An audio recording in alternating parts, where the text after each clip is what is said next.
अच्छा, ऐड करना है वेक्टर्स को। ये वेक्टर हैं तो ऐड ही नहीं हो रहे, ये तो सब्ट्रैक्ट भी नहीं हो रहे। ऐसे ऐड कर दूं इनको, ऐसे भी ऐड नहीं हो रहे। इसके साथ करके देखता हूँ, इसके साथ भी ऐड नहीं हो रहे। तो फिर वेक्टर्स को ऐड कैसे करेंगे हम? ये कैसे करेंगे? ऐड ही नहीं हो रहे ये तो। किस तरह ऐड होंगे भाई? नहीं हो रहे भाई वेक्टर्स एडिशन। फिर कैसे करेंगे वेक्टर्स को ऐड? बड़ी गंभीर सूरत हाल है। अच्छा, चलो टॉपिक का नाम लिखते हैं। टॉपिक का नाम क्या है? Vectors addition. वेक्टर्स एडिशन, ये है टॉपिक का नाम, वेक्टर्स एडिशन। सही। तो मैं वेक्टर्स को ऐड कर रहा था, ये ऐड नहीं हो रहे। ये वेक्टर है, फॉर एग्जांपल ये वेक्टर का एरोहेड है, ये ऐड नहीं हो रहे। मैं इनको ऐड कर रहा हूँ, ये ऐड नहीं हो रहे। कैसे ऐड करूँ इनको कि ऐड हो जाए? हाँ, एक तरीका कर सकता हूँ। अगर ये वाले वेक्टर को ऐसे रख लूँ, चलो ये वाले को रख लूँ, ये वाले वेक्टर को इसके साथ जोड़ दूँ, और फिर ये वाले वेक्टर की टेल को इसके साथ जोड़ दूँ। ये वेक्टर एडिशन हो सकती है। तो कॉन्सेप्ट है आज का वेक्टर्स एडिशन का, कि वेक्टर्स को ऐड कैसे करते हैं। शुरू करते हैं अपने लेक्चर को। बिस्मिल्लाहिर्रहमानिर्रहीम। रब्बी इश्रह ली सदरी व यस्सिर ली अमरी वाहलुल उक़दतम मिन लिसानी यफ़क़हू क़ौली। अस्सलाम वालेकुम व रहमतुल्लाहि व बरकातहू। उम्मीद करता हूँ कि आप लोग खैरियत से होंगे। वेक्टर्स एडिशन का टॉपिक है, तो मैं इन मार्कर्स को वेक्टर्स समझते हुए ऐड करने की कोशिश कर रहा था, लेकिन ऐसा पॉसिबल ही नहीं है कि इनको ऐड अप किया जा सके। अगर इनको मैं वेक्टर्स मान लूं कि मेरे पास ये एक वेक्टर है इस मार्कर की तरह, ये एक वेक्टर है इस मार्कर की तरह, ए वेक्टर बी, या ब्लैक और रेड मार्कर था, तो ये ऐड अप नहीं हो रहे। तो फिर सर वेक्टर्स की एडिशन कैसे की जा सकती है, उस कॉन्सेप्ट को समझना है कि जब आप इन वेक्टर्स को ऐड कर रहे हैं, मतलब आप इस वेक्टर को इस तरह भी कर रहे था, मैं इनको मैंने इस तरह भी करने की कोशिश की है, ठीक है। डिफरेंट मैंने फिनोमेना जिस पे अप्लाई किया, लेकिन इन वेक्टर्स की एडिशन नहीं मेरे समझ में आ रही कि इन वेक्टर्स को ऐड कैसे करूं, स्केलर्स के तरीके से कर सकता हूं कि नहीं कर सकता। तो फिर how we can add the vectors, vectors को ऐड करने का कांसेप्ट क्या है, how we can add the vectors. तो चलते हैं वेक्टर एडिशन के टॉपिक के ऊपर कि वेक्टर्स ऐड कैसे किए जा सकते हैं। सॉरी, वेक्टर्स कैसे ऐड अप किए जा सकते हैं।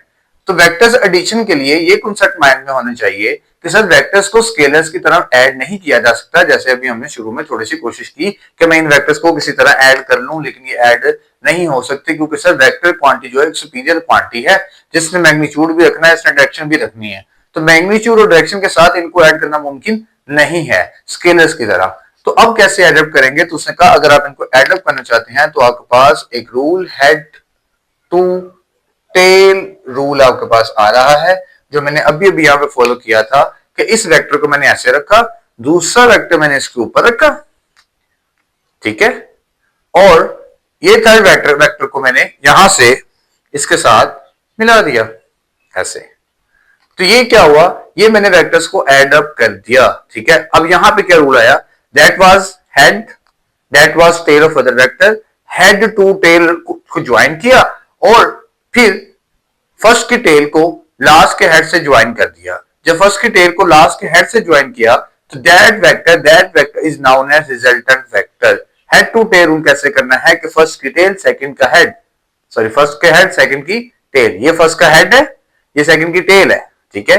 फिर फर्स्ट की टेल को लास्ट के हेड से ज्वाइन करना है, लास्ट वेक्टर के हेड से ज्वाइन करना है।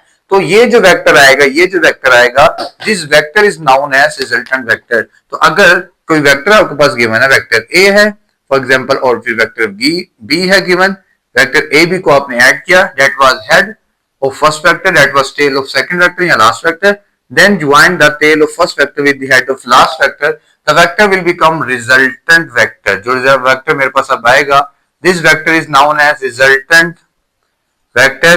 इस vector को मैं नाम दूंगा resultant vector का. That's clear?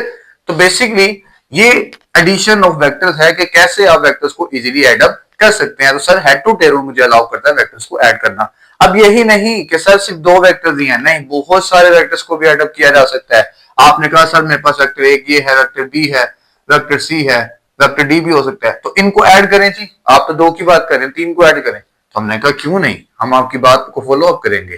डायरेक्शंस क्योंकि सेम चाहिए रखनी है, तो पहले की टेल को लास्ट के हेड से मिला दें. Vector A B C, this vector is known as resultant vector. अब रिजल्टेंट वेक्टर क्या होता है? रिजल्टेंट वेक्टर जो होता है, this is a vector that has a combined effect, that had a combined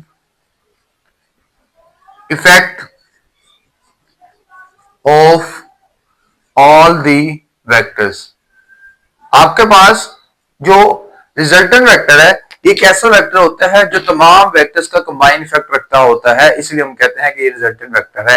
कि फॉर एग्जांपल अगर मैं आपको मिसाल के तौर पे समझाऊं, तो देखिए फॉर एग्जांपल मेरे पास दो वेक्टर्स हैं, ठीक है, that is vector A, that is vector B, that is vector C, ठीक है. ये तो इनकी डायरेक्शंस थी, इनके कुछ मैग्नीट्यूड भी होंगे. मैं कहता हूं ये 2 सेंटीमीटर था, ये 3 सेंटीमीटर था, ये 4 सेंटीमीटर था. या अगर वेक्टर की किसी क्वांटिटी जैसे फोर्स है, फोर्स की बात करूं तो मैं कहूं ये फोर्सेस को रिप्रेजेंट किया, एक में फोर्स 2 है, एक में 3 है, एक में 4 है, तो इन तमाम का सम आता है 9. तो अप्रोक्सीमेटली ये जो रिजल्टेंट वेक्टर होगा, इस रिजल्टेंट वेक्टर की जो एक्चुअल वैल्यू होगी वो इन तमाम के सम के अप्रोक्सीमेटली इक्वल होगी. मतलब इन तमाम का सम आता है 2 + 3 + 4, 4 3 + 9, ठीक है. तो रिजल्टेंट वेक्टर जो होगा उसकी अप्रोक्सीमेट वैल्यू 8.9 या इसके नियरेस्ट होगी. तो इसलिए मैं कहता हूं कि रिजल्टेंट वेक्टर एक ऐसा वेक्टर है that has a combined effect of all the vectors, जो कि आपके तमाम वेक्टर्स का कंबाइंड इफेक्ट रखता है आपके पास. तो ये रिजल्टेंट वेक्टर का कॉन्सेप्ट था जो मुझे आपको समझाना था कि बेसिकली बेटर रिजल्टेंट वेक्टर को कैसे समझा जा सकता है.